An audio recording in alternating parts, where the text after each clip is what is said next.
Faisal, najua pengine umezungumza ama kujumuika na wananchi mbalimbali wakikuelezea hisia zao kuhusiana na noti za zamani ambazo matumizi yake ni mwisho ni leo na kupisha noti mpya ambazo zimekuwa zikitumika angalau kwa muda. Tuarifu zaidi. Naam, asante sana Nimrod. Na ningeomba kuendelea kwa lugha ya Kimombo. Today being the last day when the demonetization actually starts taking effect, and the old 1,000 shilling note series goes out of circulation. We've been to a couple of banks. We've tried talking to some of the customers inside those banks.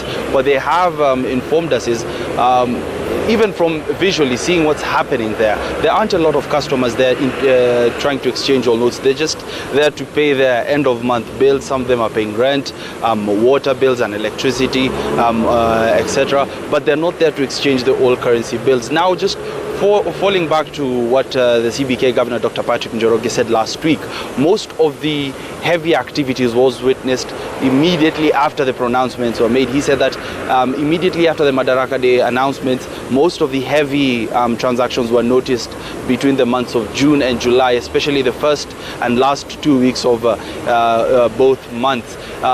Initially, he had also hinted that to September 1st, the highest amount that they had noticed, which was above 2 million shillings, only 24 individuals had transacted monies that were above 24 million shillings. The rest, about 90% of the transactions were actually below 500,000 shillings, meaning that these were small business people or individuals who had monies at home and wanted to exchange with the new currency notes before the deadline had actually reached. So that's currently what's happening here. We'd not basically, this is not what we had expected. We expected to see the normal last-minute rush that we used to here in this country. We are used to individuals rushing towards the last minute to conduct their businesses. But this time around, I think because it involves money, most of the transactions were done early, and now banks are just continuing with business as usual.